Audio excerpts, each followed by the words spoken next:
buen día. Estamos aquí nuevamente con Ser Uno el podcast. Y hoy estamos junto con Pablo y les traemos un tema muy interesante frente a ese liderazgo llevado con el enneagrama. Entonces vamos a hablar un poquito de todo esto.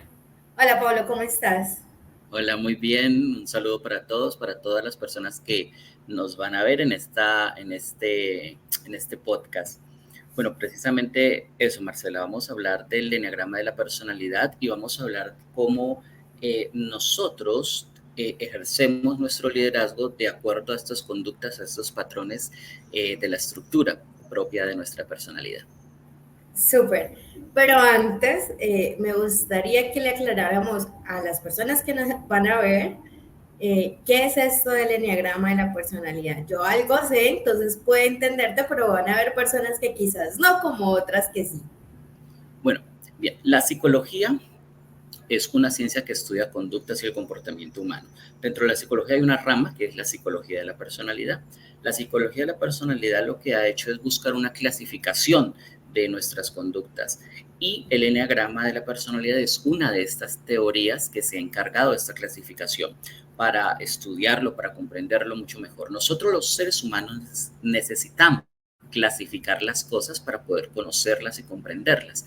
Entonces, el enneagrama precisamente nos muestra un mapa completo de las diferentes conductas, de los diferentes patrones y nos orienta también un poco hacia el origen de la personalidad.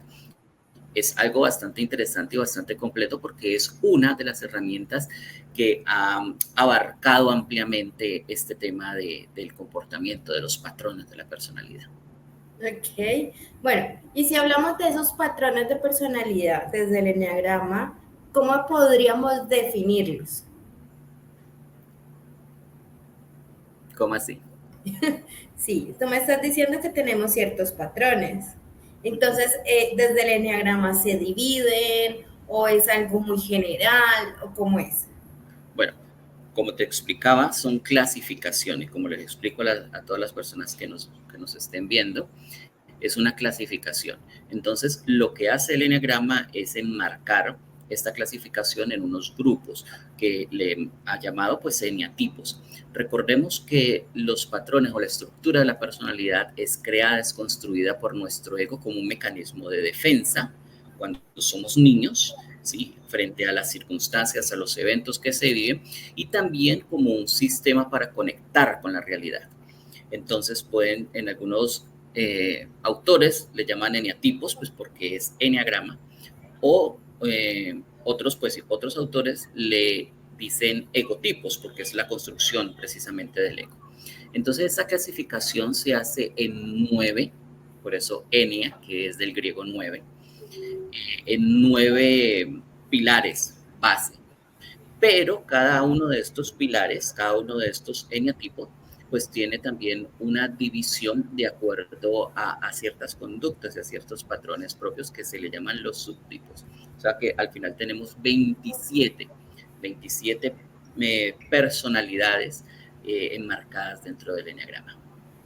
Súper. Polo, y por ejemplo, en esto hay etapas específicas en la niñez donde se crean este tipo de personalidad, hablemoslo así. Bueno, Freud le dejó a uno de sus grandes aportes a todo este tema son las fases del desarrollo, ¿sí? Freud nos mostró unas fases del desarrollo que hasta hoy sigue vigente. Bueno, se han hecho algunos cambios frente a lo que Freud mostraba, pero en las fases del desarrollo nosotros vamos teniendo unas circunstancias como niños, vamos teniendo unos eventos. Y precisamente digamos que en uno de esos eventos, en una de esas fases, hay como una especie de quiebre. Y es precisamente allí en ese quiebre donde llega nuestro ego salvador a empezar a construir esto de la personalidad. Digamos que es como una especie de armadura que nos protege para evitar el sufrimiento, ¿sí? Que bueno, luego en nuestra edad adulta nos es contraproducente porque pues imagínate tú toda una vida cargando una estructura que después pues ya no le vas a dar un uso porque no estamos en un peligro constante. O sea que podríamos decir que esta estructura se crea por una herida. Sí, de hecho se le llaman precisamente las heridas que se tienen en la infancia y de acuerdo a esta herida que es se le llama pasión, ¿no? Porque es de padecer, del padecimiento. Precisamente esta herida y alrededor de esta herida es que se construye el patrón de personalidad. Entonces podemos decir que hay 9 heridas pilares, 9 heridas base, las cuales nosotros, con la ayuda, pues todo esto de nuestro ego, le hacemos o le encauzamos algo que es la fijación. La fijación es como la justificación o la racionalización del por qué yo, teniendo esta herida, tengo estas conductas. Voy a ponerte un ejemplo. Frente a una herida de la ira, la pasión, tener la pasión de la ira, se da por una circunstancia específica y yo lo justifico, esta ira, este enojo, con un poco como de no ver el mundo perfecto, de querer un mundo perfecto, de vivir en un mundo que no es perfecto y yo quiero esta perfección. Entonces tenemos, esto es para la línea tipo 1, en la línea tipo 1 tenemos esta de la ira como pasión y tenemos su fijación que sería el perfeccionismo. Entonces tenemos aquí personas altamente perfeccionistas que les cuesta de pronto delegar un poco porque consideran o tienen estas conversaciones internas que las demás personas no tienen las capacidades que ellos tienen para realizar las cosas bien y viven en un mundo imperfecto que solo ellos pueden transformar. Qué complejo todo esto, ¿cierto? Sí, pero es muy interesante entenderlo porque allí empezamos nosotros a comprender cómo nosotros estamos actuando, cómo nosotros estamos de alguna manera condicionados en nuestras acciones y precisamente ese condicionamiento es el que nos coarta un poco nuestra libertad. A veces es como si fuéramos en esto de piloto automático y precisamente en ir en ese piloto automático es ir conducidos por el ego, ir conducidos por la herida, ir conducidos por todo lo que el ego se ha inventado desde nuestra niñez, que como digo, esa fue nuestra realidad eventual, fue nuestra realidad circunstancial, es decir, de ese momento, pero que hoy estamos viviendo situaciones diferentes. Sin embargo, nosotros realizamos procesos de asociación. Nuestro ego realiza procesos de asociación para generar conceptos. Entonces, cosas o herramientas que usó en nuestra niñez frente a esas circunstancias las quiere usar ahora de adulto. Lo que mencionaba hace un momento, por ejemplo, en un caso de que el niño fue rechazado o la niña fue rechazada en algún momento en su infancia, entonces, frente a ese rechazo se puede generar ciertas conductas de superioridad, de yo soy superior a esta persona que me ha rechazado, yo voy a demostrar que tengo un alto grado de valor y de alguna manera empiezo a tener un sentimiento vengativo contra estas personas sintiéndome yo superior. Eso fue de niño, para evitar mi sufrimiento, me llevó a una postura de superioridad, ¿sí?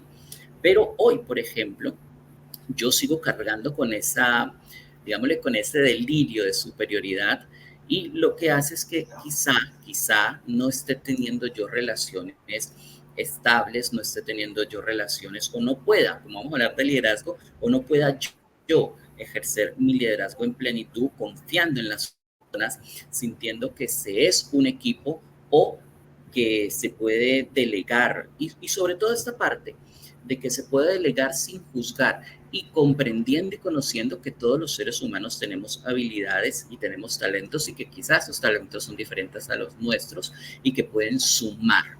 Entonces, estas cosas pueden ser contraproducentes cuando, repito, de niño, nosotros nos sirvió para evitar el sufrimiento de alguna manera, pero que ya hoy de adulto la estamos usando en circunstancias y en roles pues no acertados.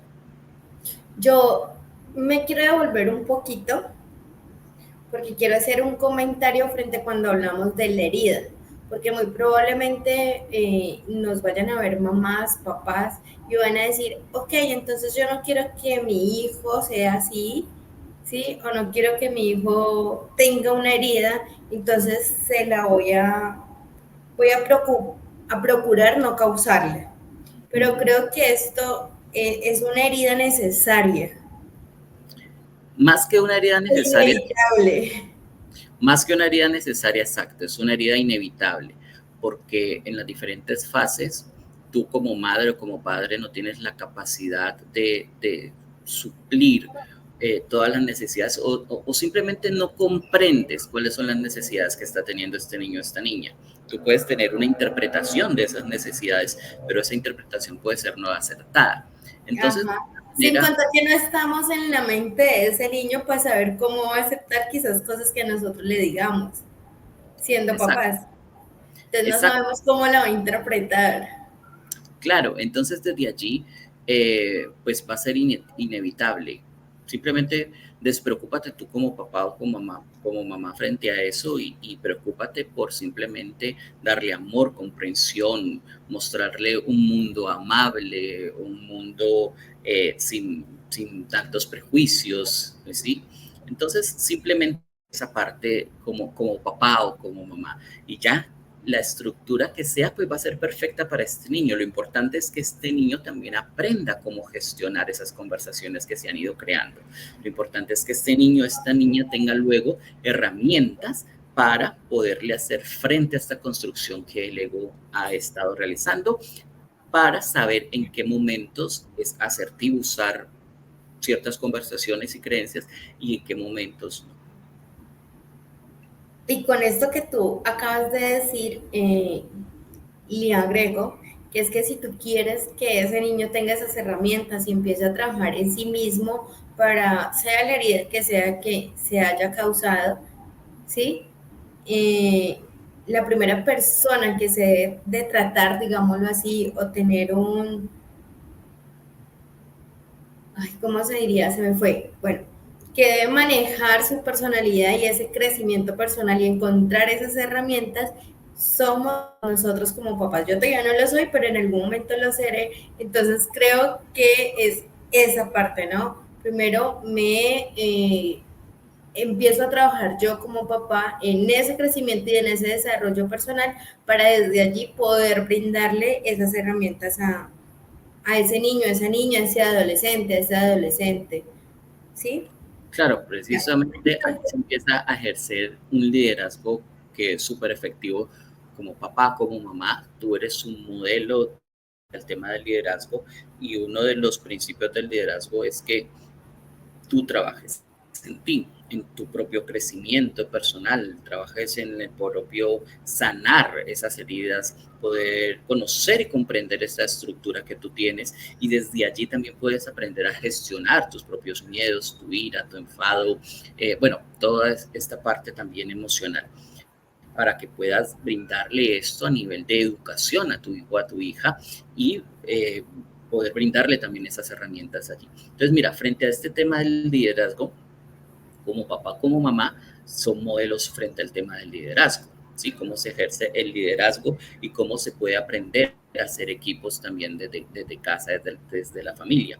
Y esto es algo súper importante porque se le está dando ya unos modelos, unos pilares, unas bases a estos niños. Ok, antes de pasar a ese tema en forma que es el liderazgo, me gustaría que habláramos algo que a mí también me parece supremamente interesante del enneagrama y es que maneja tres inteligencias. Bueno, el tema de las inteligencias tiene que ver precisamente con la capacidad que tiene el ser humano de dar respuesta y de conocer y comprender la realidad, ¿sí? Entonces, dentro de la teoría es súper importante entender que todos tenemos una inteligencia conjunta, una inteligencia general frente a, por ejemplo, la inteligencia emocional, frente a una inteligencia mental o cognitiva, o frente a esto de hablar de inteligencia visceral o instintiva, ¿sí? Todos tenemos las tres inteligencias, pero así como, por ejemplo, nosotros tenemos una mano dominante, también tenemos una inteligencia dominante. ¿Ya? Lo mismo pasa con el enneagrama. Al todos tener de las inteligencias, también todos tenemos rasgos, características de los diferentes eneatipos. Todos pasamos por las diferentes fases del desarrollo, ¿sí? Entonces todos tenemos características similares, rasgos similares. Sin embargo, unos son dominantes. Por ejemplo, en mí puede ser dominante la inteligencia emocional, es decir, estar condicionado por las emociones, para otra persona estar condicionado por una parte cognitiva y para otra persona estar condicionado por una parte instintiva. Esto también que tiene que ver con toda la parte de cómo nuestro cerebro ha ido evolucionando y se ha ido desarrollando.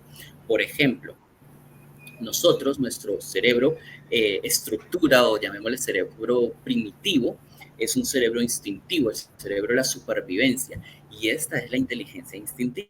Luego viene el cerebro analítico, cognitivo, y esta es la inteligencia mental. Y por último viene nuestro cerebro emocional, ¿sí? Y esta es la inteligencia emocional. Entonces, tiene esta relación de cómo nosotros conocemos y comprendemos la realidad y cómo la asimilamos y también cómo la gestionamos. Ok, y entonces esa parte depende mucho también de cómo formamos nuestro liderazgo.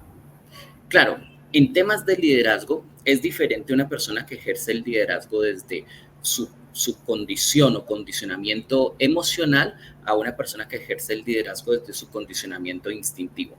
Una persona que ejerce su liderazgo desde lo instintivo es más de acción. ¿Sí? Recuerda, el cerebro de la supervivencia, el cerebro de tomar acción, el cerebro de huir o de atacar, versus el cerebro emocional, que es el cerebro de sentir. Entonces, desde allí, por ejemplo, vamos a la casuística, como se dice. Si nosotros estamos frente a una situación que en nuestra empresa nos ponen una meta, ¿ya? Entonces, inmediatamente, lo que va a hacer el instintivo, el que tenga este condicionamiento instintivo, es empezar a buscar estrategias para alcanzarla, ¿sí? Y en ese buscar estrategias está en las acciones que debe hacer para alcanzar esa meta, para lograrlo, y se enfoca de inmediato en el objetivo, ¿sí? ¿Cuál es el objetivo?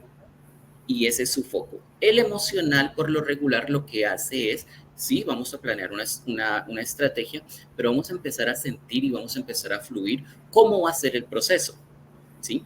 Este proceso, ¿cómo lo vamos a realizar? Si es un proceso quizá que nos conviene a todos, es un proceso donde todos podemos participar, tú qué estás aportando, tú qué no estás aportando, yo cómo me siento con el aporte que está realizando el otro, ¿sí? Entonces, y si tenemos un mental, un analítico, pues va a empezar a pensar si es viable o no, si es posible esa meta, si la estrategia está acertada, si quizá no será mejor plantearnos otra meta. Entonces hay cantidad de conversaciones alrededor del tema del liderazgo frente al alcanzar propósitos, al alcanzar metas y también frente al trabajo en equipo. Bueno, ¿y te parece si empezamos a hablar de cómo sería ese liderazgo desde la parte de las inteligencias? O sea, cómo es cada eneatipo, pero desde esas inteligencias. Bueno, como es un tema tan extenso, yo creo que hoy hablemos de una. ¿Te parece? Por ejemplo, vamos a empezar con esta parte del instintivo o visceral, también se le puede decir dentro del eneagrama, le dicen la parte visceral, porque tiene que ver precisamente con este cerebro primitivo, que es el cerebro de la parte básica del ser humano. ¿Cuál es lo instintivo dentro del ser humano? La parte básica, la parte de la supervivencia, la reproducción, la alimentación, que garantice que yo esté vivo y que sobreviva frente a cualquier circunstancia. Allí tenemos los eneatipos 8, 9 y 1, ¿sí?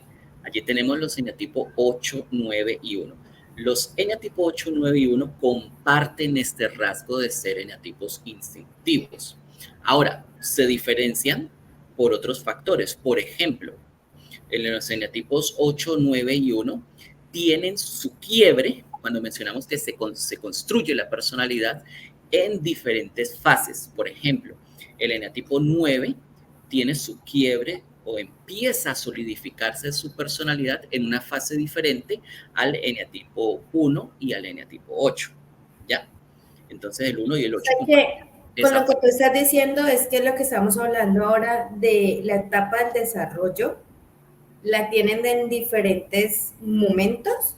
Exacto. Exacto. Okay. Aunque los tres sean instintivos, sean eneatipos con esta parte de la inteligencia instintiva, pues también tienen rasgos diferentes frente a que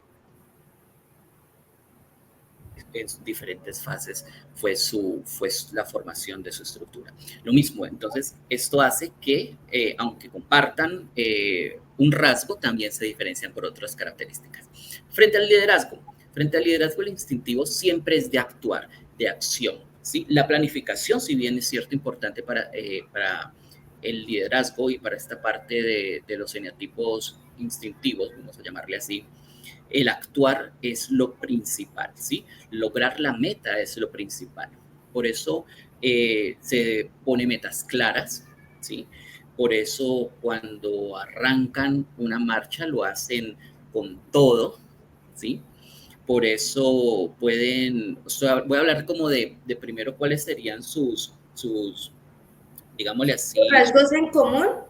sus fortalezas. Vamos a ver cómo serían sus fortalezas. Sus fortalezas serían que van por la meta y realizan cualquier cosa para alcanzar esa meta. Sus ojos, su visión es la meta. A lo que me refiero es que eso que estás diciendo es en general de estos tres eneatipos. Sí, vamos a hablarlo general. Ok. General de todos los eneatipos instintivos que son el 8, el 9 y el 1. Entonces, ellos se enfocan precisamente en la meta. Su visión es la meta y realizan cualquier cosa para alcanzarla. Estamos hablando de sus fortalezas. También su fortaleza es que frente al liderar un equipo tienen quizá la capacidad de conocer y comprender las habilidades que usan todas las personas del equipo y poder tener la asertividad para poner una persona del equipo en una tarea correspondiente porque ya le conoce perfectamente. Son personas tremendamente, pueden ser personas tremendamente organizadas, es decir, si hay una estrategia la marcan paso a paso para llegar a esa meta. Son personas también que pueden en el momento del liderazgo, cargar bastante, es decir, les gustan los retos, que las metas sean metas que digamos, wow, vale la pena y que sean metas que a mí me hagan exigirme, ¿sí? Que me hagan exigirme. Ahora, frente a las debilidades, son personas que al enfocarse tanto en la meta, descuidan el proceso o le restan importancia al proceso. Quizá puede llegar a darse el caso de que se salten ciertas normativas por alcanzar esa meta, ¿ya? De que se salten o atropellen a algunas personas por alcanzar esa meta. También en la construcción de equipos son personas que como son altamente cargantes, si hay personas dentro del equipo que de pronto ellos consideran que no tienen las mismas habilidades o que no tienen las mismas capacidades, pues son personas a las que les van a sacar de los proyectos, son personas que van a anular dentro del equipo de trabajo y que va a empezar él o ella a asumir todas esas responsabilidades, ¿sí? Allí estamos hablando, digamos, de las debilidades, para volver de las debilidades, pero cuando se está en desequilibrio, o siempre.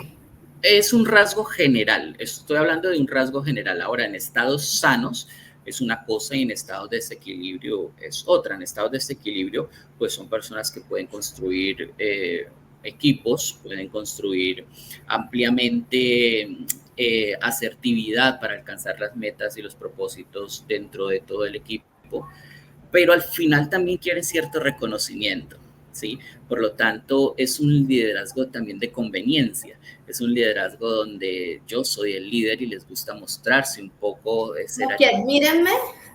Exacto, ser un poco allí como el centro de atención. Y si tú lo dices en desequilibrio, pasa del liderazgo, ¿sí? Y deja de ser un líder y se convierte en un jefe autoritario, un jefe mandón. Ese sería como el estado hablando del liderazgo. En desequilibrio ya deja de ser líder y se convierte en un jefe. Y en un jefe quizá que anule al otro, en un jefe quizá que no confíe en las habilidades y en los talentos que tienen las demás personas. Entonces, está cargando todas las responsabilidades. Es un líder también que siente que las cosas se deben hacer bien, por lo tanto es altamente exigente. Y esto es perfecto, ¿sí? Esto es bien, pero en equilibrio.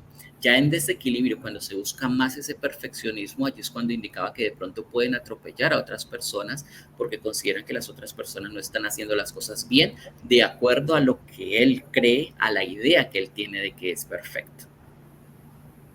Ok. Bien, entonces desde allí... Y en esa parte, eso sería en la parte visceral, ¿cierto? Para los de la inteligencia visceral. Sí, desde allí también entonces entender que estos eneatipos también tienen unas diferencias allí que, aunque son viscerales, de acuerdo también a lo que mencionaba, las diferencias que tienen 8, 9 y 1, en cuanto al liderazgo se denota mucho. Por ejemplo, entre el 9 y el 8 y el 1 hay una gran diferencia de ejercer su liderazgo. Por lo general, el eneatipo 9 no es de ejercer liderazgo. El eneatipo 9 es más de seguir, ¿sí?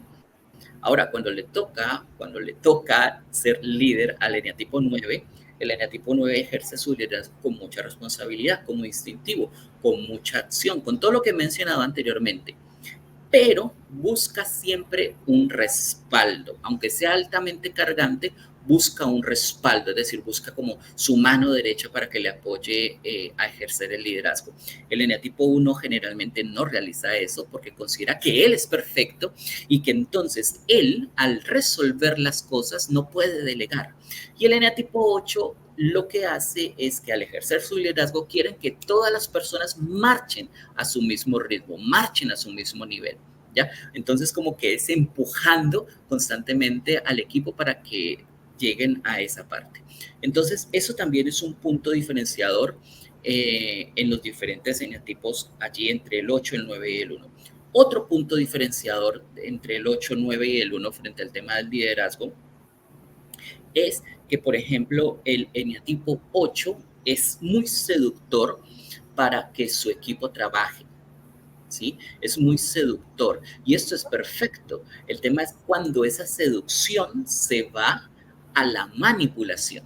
De alguna manera es manipulador, ¿sí? De alguna manera es una manipulación, pero en esa seducción puede ser un poco más como la seducción de el contagiarles de su entusiasmo, el contagiarse de lo que siente al realizar ese proyecto, de también invitarles desde la inspiración, ¿sí? Versus el manipularlos para que realicen las cosas que este eneatipo 8 desea. El eneatipo 9 es altamente ético, pero el eneatipo 9 prefiere enviar a su portavoz. Es un líder que prefiere enviar a su portavoz para que... O sea, prefiere estar detrás del escenario. Exacto, prefiere estar detrás del escenario. No es que le guste mostrarse mucho al eneatipo 9. Como decía hace un rato, cuando a él le toca ejercer el liderazgo, lo que hace es ser un ente altamente de inspiración, ¿sí? Su liderazgo es más de inspirar. El del eneatipo 8, su liderazgo es más de seducción. El eneatipo 9 es más de inspirar. Y el eneatipo 1 es más autoritario, es más de ejercer un discurso de convencimiento para que le sigan. Entonces, hasta allí yo creo que podríamos dejar esta parte con referencia al liderazgo frente a los eneatipos 8, 9 y 1, que son de la tríada instintiva. Bueno, ¿y ahora con qué nos vamos? Hasta allí lo podríamos dejar, el eneatipo 9. Y luego en otro podcast continuaríamos con el liderazgo desde los otros eneatipos. Yo ya estaba supremamente emocionada y dije, wow, vamos a ver todo esto. Pero calma para las personas que nos están viendo.